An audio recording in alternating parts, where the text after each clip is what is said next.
શાળાઓ જ્યાંથી ભણી ગણીને બાળકો આગળ વધે છે અને પોતાની કારકિર્દી બનાવે છે, પરંતુ ગુજરાતની કેટલીક એવી શાળાઓ પણ છે જેમાં અભ્યાસ માટે જતા બાળકો ડર અનુભવે છે.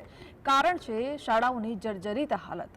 એવી જ એક શાળા ભાભર તાલુકાના માનપુરા ગામે છે, જ્યાં શાળાની ઇમારત ખખડધજ સ્થિતિમાં છે. શિક્ષણના નામે બણગા ફૂંકી રહી છે સરકાર.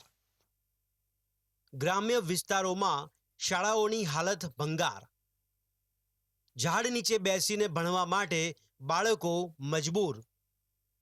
શું શાળા સરકારના વિકાસની વ્યાખ્યામાં નથી આવતી? જૂના સરકારી ગોડાઉન જેવી લાગતી આ ઇમારત 80થી 85 બાળકોના ભવિષ્યનું ઘડતર કરવા માટે બનાવવામાં આવી છે, પરંતુ હવે તે બાળકો માટે જોખમી બની ગઈ છે. આ ઇમારત છે બનાસકાંઠા જિલ્લાના ભાભર તાલુકાના માનપુરા ગામની પ્રાથમિક શાળાના, કે જ્યાં બાલવાટિકાથી લઈને ધોરણ 5 સુધીમાં કુલ 80 વિદ્યાર્થીઓ અભ્યાસ કરે છે. આ ભૂલકાઓ કાળઝાળ ગરમીમાં શાળાના પરિસરમાં આવેલા લીમડાના ઝાડ નીચે બેસીને ભણવા માટે મજબૂર છે, કારણ કે માનપુરની પ્રાથમિક શાળાની ભંગાર હાલત છે. ધોરણ 5માં ભણું છું. અમારી રૂમ ડેમેજ હોવાથી અમે બહાર બેસીએ છીએ.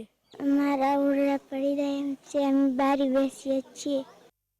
મોતના ઓથાર હેઠળ ભણતર. કોઈ દુર્ઘટના થાય તો જવાબદાર કોણ?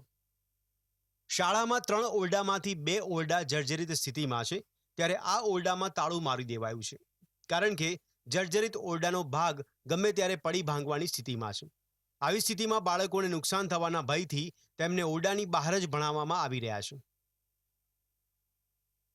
શ્રવણકુમાર પરમાભાઈ, ગામ માનપુરાની અંદર સ્કૂલો બહુ ડેમેજ થઈ ગઈ છે, તો સરકારને એટલું જ કહેવા માગું છું કે બાળકો બારે ગરમીના કે આવા વરસાદ સ્કૂલો પડી જવાની બહુ સંભાવના છે, તો સરકારને આટલી નમ્ર વિનંતી છે કે સ્કૂલો જલ્દી બનાવે. શાળા રિનોવેશન માંગી રહી છે અથવા તો નવું નિર્માણ જરૂરી છે.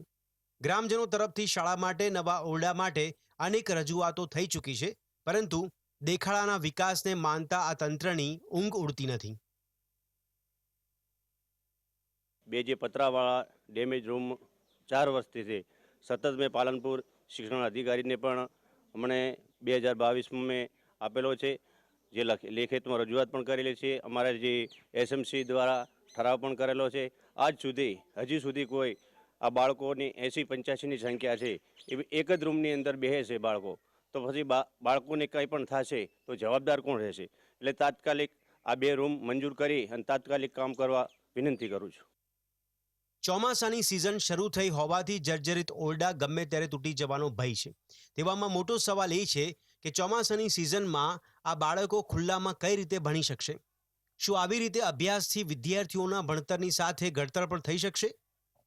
ખંડેર હાલત ધરાવતી આ શાળામાં દુર્ઘટના સર્જાય તે પહેલા તંત્રએ આળસ ખંખેરીને વિદ્યાર્થીઓના ભવિષ્ય ઉપર ધ્યાન આપવું જોઈએ. મહેન્દ્ર પટેલ, GSTV, બનાસકાંઠા.